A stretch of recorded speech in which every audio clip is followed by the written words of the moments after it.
Hi guys, this is a quick intro to the Houdini watercolor nodes. I'll just walk through the Gumroad setups and explain how the nodes work, what you need to keep in mind, what you need to plug in how, and what the separate layers actually do, and to get the results you want. Let's take a look at the node here. We've got a water layer, wet ink, dry ink layers, paper height, and paper absorption. In order for the setup to work, you only need the water and the wet ink. So this will work without the other layers, but paper height and paper absorption are very necessary to get a cool look. I'll get into that in detail later. Let's take a look at the water layer first. So the water layer is basically a float layer that just tells the solver where water is. If we look at the inspect panel, 0 means no water, and then anything above 0 means there's water here. And we can go quite high with these values. What I've done here is I basically took the input circle, I mixed in some noise, and then I multiplied this with a constant with 40, and we get values from 0.8 to 4. That just means here's less water and here's a lot water, and that goes into the solver. And what this water does is it takes the colored ink, which is this layer right here, and it basically advects the ink particles. So the water flows from areas of high water, so where there's a lot of water, and it spreads outwards, and over time it dries out. This all works with this iteration slider. If we set that to 1, basically nothing happens. And if we increase the iterations, the water spreads out and it dries and it seeps into the paper texture. And this is basically the way this works. If we take a look at the wet ink channel here, we can see that the alpha channel controls where there is ink and where isn't. That means if the alpha channel is set to 0, there's no ink there. Alpha above 0.99 means this is an ink pixel. This way we can have white and black ink or watercolor as well, and the presence is purely controlled through the alpha channel. Let's now take a look at the paper height and paper absorption layer. Like I said before, the water layer controls where there is water, and paper height and paper absorption layers, they control how the water flows. I've just imported a paper texture here and remapped it to 1000 by 1000. And we split this into 2 mono channels. It doesn't really matter how you do it. But we basically have a float channel for paper height, and you can think of this as like a height map. High pixels, or water flows from high pixels into lower areas, and if we decrease the height here, you can see that the water doesn't get trapped in the crevices so much, so there's way less detail. The surface gets way smoother. This is basically what happens. And then we have the paper absorption layer.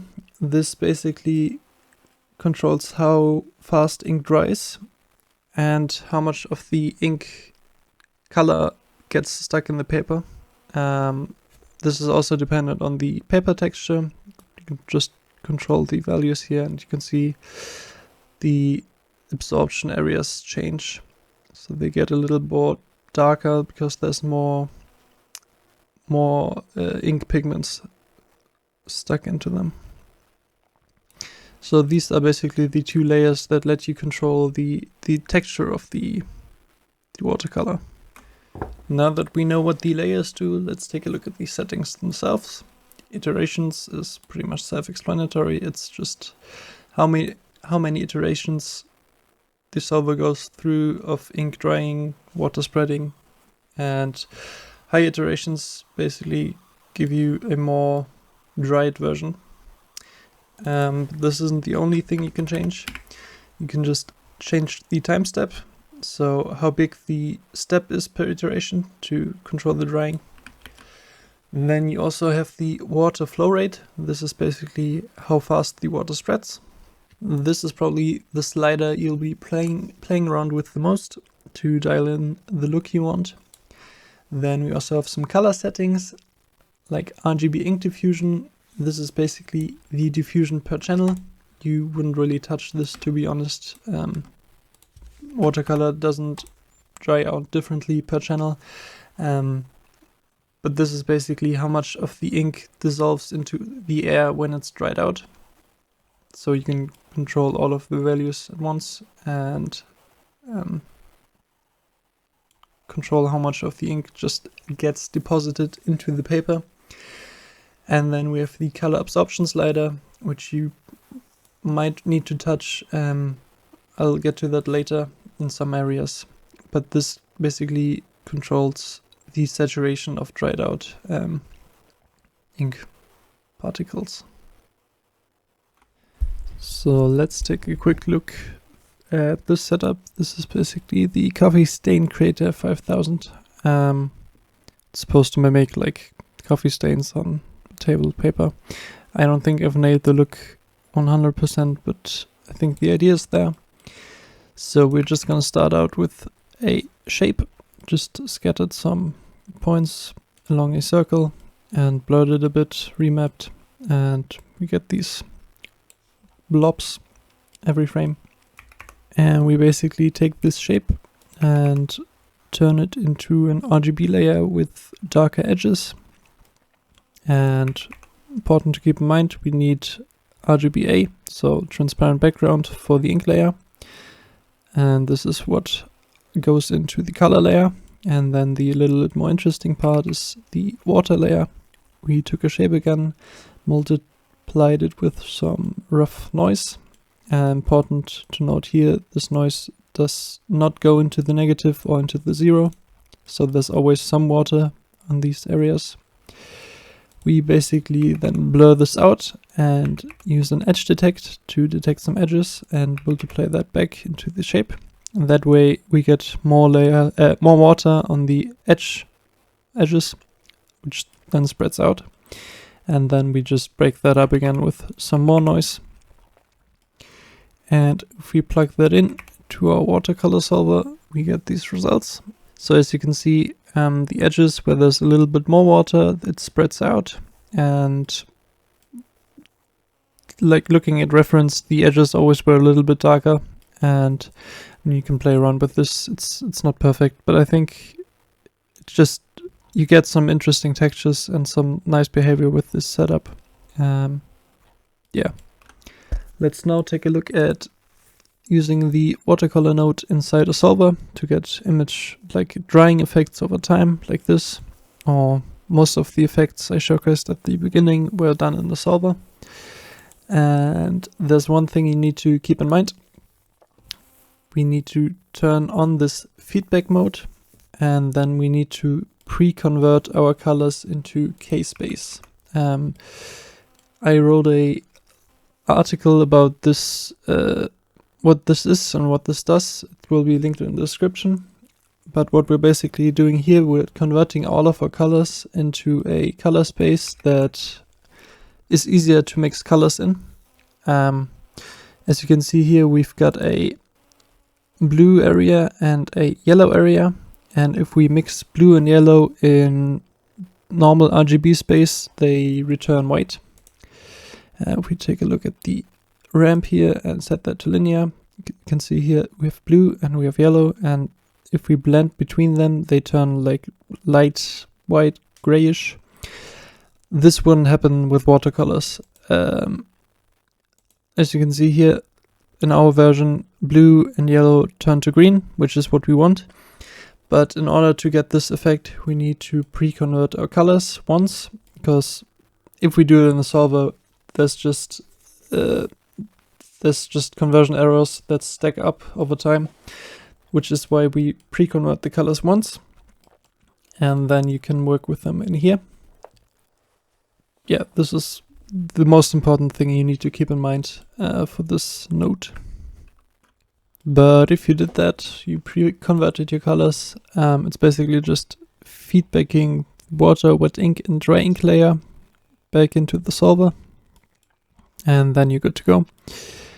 And in this setup specifically, I basically multiplied the noise with the ramp to get from low water on the left to high water on the right. Multiplied this by noise, clamped it, and multiplied it with our input shape to get this waterfall off, and that way you get that drying over time from left to right effect. And the whole node is based on cellular automata, so it's pixel dependent. Each pixel basically always checks its neighbor, and over time it leads to these results.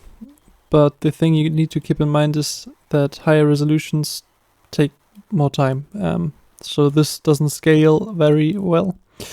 But what we can do is basically resample the effect. So we're working on a 1000 by 1000 layer here, and I'm basically resampling it to double the size.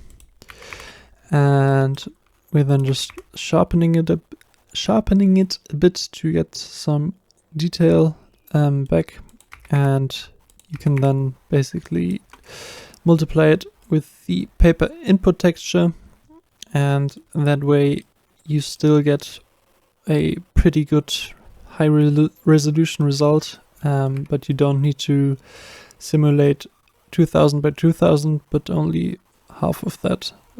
This works pretty well to speed things up, and you can also simulate 500 by 500 to go very fast and then scale that up. But yeah, just keep this in mind. This is a pixel dependent effect, and higher resolutions will take way more time to compute. Let's now also take a look at this setup to see how we can work with the layers in a solver, besides just feedbacking the result. What I failed to mention before, the dry ink layer, you don't need to convert that to K-color space. This is just a fully transparent layer, and as it dries out, the watercolor solver will deposit ink on that layer, so no need to pre-convert this, except if you want to plug something in there, but most of the time you probably don't want to do that. So let's take a look here. We are rasterizing our curves. We get these from subs. It's basically just a quick bike with curves and just some noise on that. And we rasterize the curves, we cache them out, because otherwise the slowest part of this setup would be this node. And we split them. We rasterize the mono layer and then the colors as well. And for the colors, we basically blur them a bit, and like I said, important, set the alpha channel so there is no background where there's no ink. We then also take the mono layer and blur that and multiply it with a high value just to get a lot of water into the system. And we once again blend that with the noise. And important, keep in mind no negative values, otherwise the solver doesn't like that. So make sure that there's no negative values here. And what we also do is we clamp the complete layer to 0.1. That means there is some water everywhere. So if we look here, there's 0.1 water. That way the look this creates is these diffuse edges, as if the whole paper is a little bit wet. And what we then do is, in our input node, we have a new water, new wet ink, and new dry ink inputs here, and these get updated every frame. We just have our animation here, and we feed the new frames basically into the solver. And what we then do is we mix the feedback result with the new frames. For the wet ink layer, we basically take the maximum. I just played around with this. The important thing is the maximum. Then you can play around with the slider if you want to. And for the water layer, we also take the maximum. So we always take the pixel where there's more water. And that way we keep pumping water into the system and it doesn't dry out.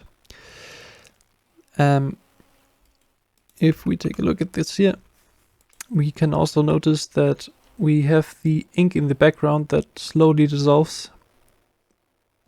This is basically done by turning down the brightness of the dry ink layer every frame. So before we feedback it, we basically make it darker. So we multiply it by 0.65, which turns it darker every frame.